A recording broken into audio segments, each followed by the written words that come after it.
بسم اللہ الرحمن الرحیم. ناظرین، ویلاگ نمبر 4 اور پیج نمبر 197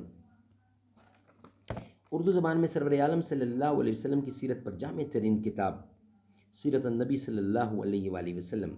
رائٹر اس کتاب کے علامہ شبلی نعمانی رحمۃ اللہ، علامہ سید سلیمان ندوی رحمۃ اللہ. جلد نمبر 2. بسم اللہ الرحمن الرحیم. الحمد للہ رب العالمین والصلاة والسلام علی رسول محمد وعلی آلہ واصحابہ اجمعین. تیرے اعمال سے ہے تیرا پریشان ہونا، ورنہ مشکل نہیں مشکل کا آسان ہونا. پورے عالم پہ حکومت ہو تیری اے مسلم، تو سمجھ پائے اگر اپنا مسلمان ہونا. وی لاگ نمبر 4 197 پیج. سن 9 ہجری میں جبکہ یمن سے شام تک صرف اسلامی حکومت تھی، فرمان روا اسلام کے گھر میں صرف ایک کھری چارپائی اور چمڑے کا سوکھا ہوا مشکیزہ تھا. حضرت عائشہ بیان کرتی ہیں کہ جب آپ نے وفات پائی تو تھوڑے سے جو کے سوا گھر میں کھانے کو کچھ نہ تھا. صحابہ سے فرمایا کرتے تھے کہ دنیا میں انسان کے لیے اتنا کافی ہے جتنا ایک مسافر کو زاد راہ کے لیے. ایک دفعہ ایک بوریے پر آرام فرما رہے تھے، اٹھے تو لوگوں نے دیکھا کہ پہلوئے مبارک پر نشان پڑ گئے ہیں. عرض کی یا رسول اللہ، ہم لوگ کوئی گدا بنوا کر حاضر کریں. ارشاد ہوا کہ مجھ کو دنیا سے کیا تعلق، مجھ کو دنیا سے اس قدر تعلق ہے جس قدر اس سوار کو جو تھوڑی دیر کے لیے راہ میں کسی درخت کے سائے میں بیٹھ جاتا ہے پھر اس کو چھوڑ کر آگے بڑھ جاتا ہے. سبحان اللہ.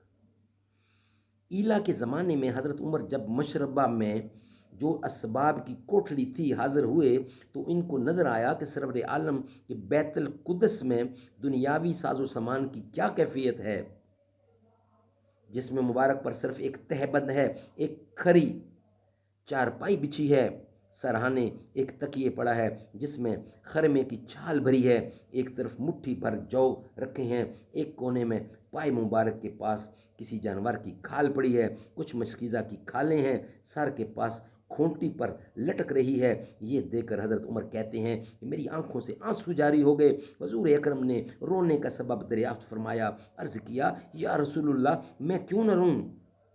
چارپائی کی بان سے جس میں اقدس میں بدھیاں نشان کھڈے پڑ گئے ہیں، یہ آپ کے لیے اسباب کی کوٹھڑی ہے.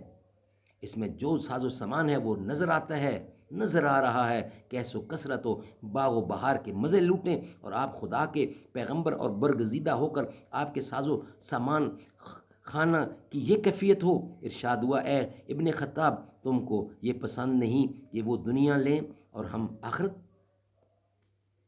سبحان اللہ. انجام بتا دیا کہ تمہیں یہ معلوم ہونا چاہیے کہ دنیا ان کی ہے، آخرت ہماری ہے. یہ تھا ویلاگ نمبر 4. 5ویں ویلاگ میں آپ سے ملاقات ہوگی انشاءاللہ. دربار رسالت کی کیسی وہ گھڑی ہوگی، حسان کے ہونٹوں پر جب نہت نبی ہوگی. ابو بکر عمر ہوں گے، عثمان و علی ہوں گے، حسنین کے نانا کی کیا بزم سجی ہوگی. جائیں گے مدینہ میں لے جائے گا اللہ، جب دل سجدہ کنا ہوگا آنکھوں میں چھڑی ہوگی. آقا ہے کمر بے شک یہ صحاب ستارے ہیں، اسی چاند کے ہر جانم تاروں کی لڑی ہوگی. جب وادی طائف میں رنگین ہوئے جوتے، عرشوں پہ فرشتوں کے دل پر بھی بنی ہوگی. جب احد بدر والے آقا پہ ہوئے قرباں، خوشخبری جنت کی پھر ان کو ملی ہوگی. آقا کی مدد، آقا کی مدینے میں جب آمد تھی شاہد، آقا کی مدینے میں جب آمد تھی شاہد، ہر آنکھ مدینے کی آقا پہ لگی ہوگی۔